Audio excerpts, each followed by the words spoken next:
Is the Panasonic Lumix G7 still worth it in 2025? A 10-year-old mirrorless camera that still shoots crisp 4K video, gives you bokeh, and costs less than a mid-range smartphone? That is the Panasonic Lumix G7, and I still use it today as my full-time content creation camera in 2025. As a matter of fact, this is being shot on it right now. How meta is that? And with that being said, let's talk about why it still holds up and who it's perfect for right now. And if that's what you came here for, you are in the right place, so let's go. What's up guys, Rico here from Rex Reviews, and if you're new here, I review all kinds of dad and DJ gear, from cameras to travel and anything in between. If you like honest dad nerd reviews, you're in the right place. Like, subscribe, the whole nine, if you want to keep up. So, yes, the Lumix G7 is still a solid camera in 2025. A truly biased take because it's my EDC for you outdoor folks, or for geeks like me, this is my everyday carry. Now, I used it as my full-time YouTube camera for years. It's not flashy, but it gets the job done. I record A-roll, coaching content, product shots, family trips, dad mishaps, all from that little guy behind the lens. Could I upgrade? Of course, I definitely thought about it, but for my setup, tripod mounted, studio lit, external audio, the G7 just works.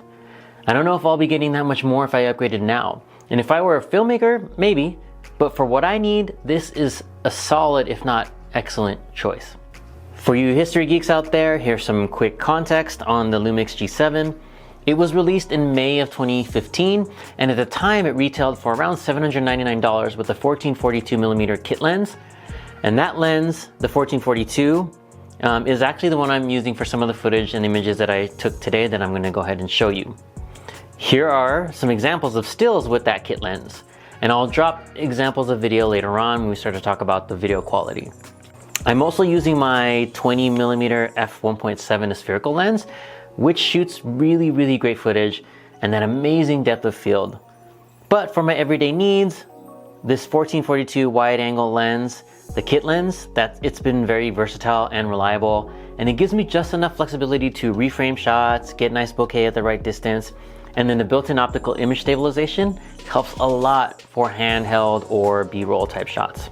Here's more examples of photos, but these were taken with the 20mm pancake. Check out the depth of field, or that bokeh that everybody wants. Super crispy. I'll drop some motion footage also later on in the video when we start to talk about video quality. And if you want to know what the G7 actually offers, here's a full breakdown of the specs and stats for this camera. So it has a 16 megapixel micro four thirds CMOS sensor. It shoots up to 4K UHD at 24 or 30 frames per second. And it also does 1080p up to 60 frames per second, but also does 30 and 24. It has a micro four thirds lens mount. It uses contrast detect autofocus with face detection. It has a fully articulating 3-inch LCD touchscreen, which I love and I'll talk more about later. It comes with a 2.36 M.dot OLED electronic viewfinder. So if you're old school, you want to look through the viewfinder, you can use that too. It comes with a 3.5mm mic input. There's no headphone out jack, which we'll talk about that later also. It also has a micro HDMI output, and it has a micro USB 2.0 port.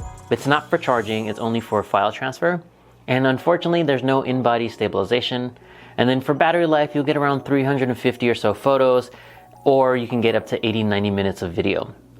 And it uses a standard SD card, and it does have Wi-Fi, which is great for the time. You can use a remote control, or you can use it for wireless transfer. And then it's a lightweight polycarbonate body, which yes, it's mostly plastic, but it only weighs 410 grams. Some added features, you get focus peaking, you get zebra patterns, Cinelike D and V profiles, time-lapse and stop motion, which is great, you know, for a camera back then. I don't think phones even had it back then. So that's a ton of value for a camera that's over 10 years old. But here's what really matters. It fits my creative process and my needs.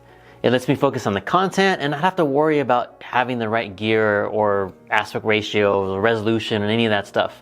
And in 2025, with so much tech out there, that means a lot. And here's why this G7 still works for me. I'm not vlogging in the streets. I'm not filming wildlife. I'm not out there. I'm not the outdoor boys.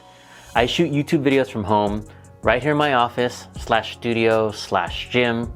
And if you see my office, you know my shoots are simple and there's a lot of equipment in here. But I don't ask for a lot. It's tripod mounted, natural lighting, big window here, and external audio, and that's all I really need. And for that setup, this camera is fantastic, if not perfect for me. It's light, it's reliable, creates amazing 4K footage, and that's more than good enough for YouTube. Most people watch in 1080 anyway, and even with today's standards. And with the right micro four thirds lens, I can still get beautiful depth of field and bokeh. And just remember, this camera, it's not about the specs, it's about how I use it.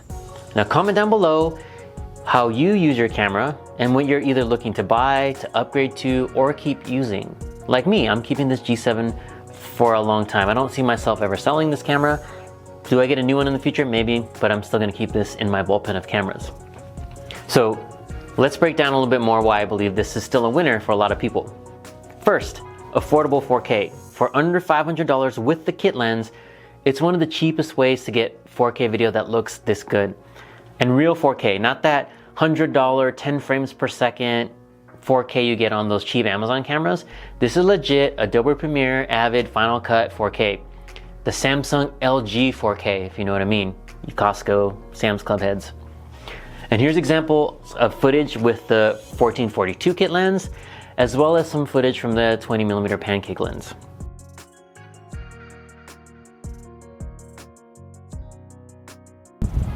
So this isn't the best in terms of image stabilization, but because it has the LCD screen, it is good for you to actually do selfies and put on a gimbal and actually be able to get good framing of yourself.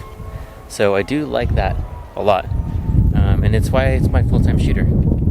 As you can see, the image quality is super good, and with the continuous focus, I'm walking, but I'm actually staying in focus. And I really, really appreciate that about this camera. I also wanted to show you what it's like when I use my 20mm prime lens. And so if you really want like that juicy bokeh, yes, you can definitely get a prime lens like this.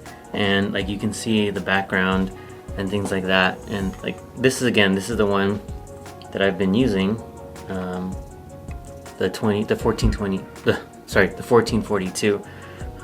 But I do like this prime lens also. Okay, next, the micro four thirds lens ecosystem. There are so many affordable lens options out there. There's new, used, you can get adapters.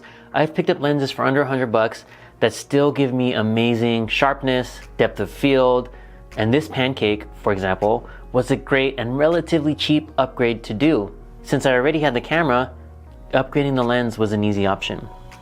All right, third, the flip out LCD screen, which by the way is perfect for solo content creation just like this. I can monitor my shot in real time, get the framing right, make sure the autofocus is good. And if I was into self-vlogging, I could do it with this too. Gotta get a good gimbal though. Okay, fourth, the clean HDMI out. I've used it for live streams and webinars too. Plug in, go live.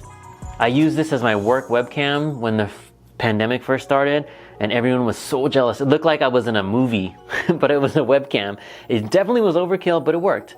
Now I use the Osbot Tiny. Comment down below if you'd like me to review that. I really love that camera. It's like been a great addition to my camera bullpen. And finally, it just works. This thing just works. No overheating, no complicated menus.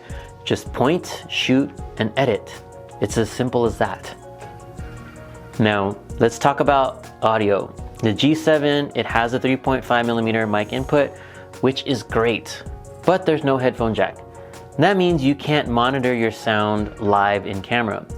I usually make those adjustments with my external mics and in post-production anyway, so for me it's not that big a deal breaker, just something to be aware of if that's part of your workflow. Now, I never blow out my audio, I use my inside voice. It's never been a problem for me. Just get decent mics for your setup if you're looking to do YouTube or anything like that. Good mics are important. Here's an example of the onboard audio though, and some video footage if you use the kit lens and you can't afford a mic right away, just to give you an idea. So this is what it sounds like with the onboard audio. The clip I did earlier when I was walking around, I was actually using the shotgun mic that I showed, but this is what the onboard audio sounds like. So if you're on a budget and you just want to record straight with this camera, this is what it's going to sound like. Now let's talk about some things that don't hold up, because yes, there are definitely trade-offs with a 11-year-old camera. So first, there's no in-body stabilization. It's still true, but I use a tripod or an OIS lens, and that works fine for me. Autofocus, it's contrast based, not phase detect. So yeah, at times it can hunt, it can take a while. I either lock focus, use manual focus, or I'm just used to how it works. And then rolling shutter is still a thing, especially in 4K. So avoid the fast whip pans. This isn't a John Woo or J.J. Abrams movie anyway. So, unless if you're doing that, get yourself like a Blackmagic or a Red, get something better. There is a 30-minute record limit. It's still there in the EU model. I'm using an NTSC body, and just restart if needed. I think there's a hack on Reddit you can find to work around this. But this bit me when I was working at Netflix and we needed to create a 2-hour long movie of a rotisserie chicken just spinning in the oven. Yep, that was me for April Fools. We made that creepy spinning chicken noise video. Little did they know, I had to piece together 3 or 4 30-minute long clips. Workaround, still a good camera though, and I don't think many of you actually noticed that it was shot on this camera on Netflix. You can say there's a Netflix title shot on the G7. And yes, finally, the body is all plastic, but it's lightweight, and I don't take it through the jungle. I'm not like running around. I am not the outdoor boys. I'm in a very controlled environment. And you just need to know what you're working with. If you're shooting in a studio or a semi-controlled space like this, none of these are really deal breakers, at least in my mind. They may be for you. That's your prerogative, whatever you think works for you. Here's some outdoor footage I shot. It'll give you an idea of the steadiness, shooting establishing shots, stuff like that, what outdoor natural light shots look like. And this camera isn't for everyone, and I won't pretend that it is. So there's a lot of people that should maybe skip this camera. So starting with folks that need fast, sticky autofocus for sports or pets. If you want handheld stabilization, for example, without a gimbal, you're probably gonna skip this. If you shoot in super low light regularly, not a great performer. Or if you rely on 10-bit log profiles or high-end color grading, might not be the best for you. Now here's a walking selfie I took of myself. Now the optical image stabilization, it isn't bad, but it isn't something you wanna do a lot of. It's better to have someone else hold it on a gimbal or just stick to tripod and mounted shots. I'm not that big a YouTube star. I don't have my own crew. Maybe if I did, I can use this outside and do some action shots, but for now, doesn't apply. But if your workflow is anything like mine, then this actually might be perfect. And look, the G7 is not new. It is not sexy. It's reliable, it's cheap, and it's proven.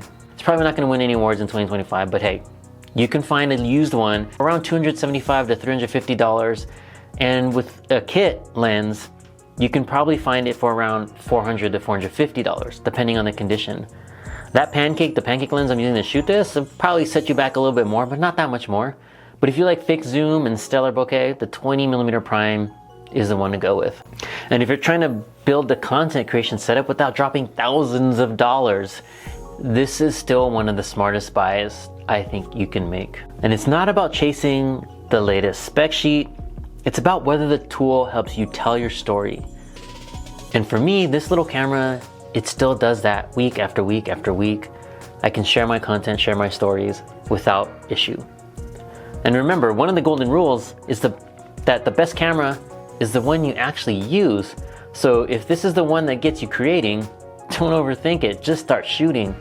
Start making that content. With that being said, if you found this helpful, hit that like button and subscribe for more content creation tips, gear reviews, and creative inspiration. And if you're curious about my outdoor camera setup, check out my GoPro Hero 10 in 2025 review, and you'll see how I set it up and see if it's still worthy of a purchase this year. All right, stay cool, keep creating, and I'll see you next time. Boom.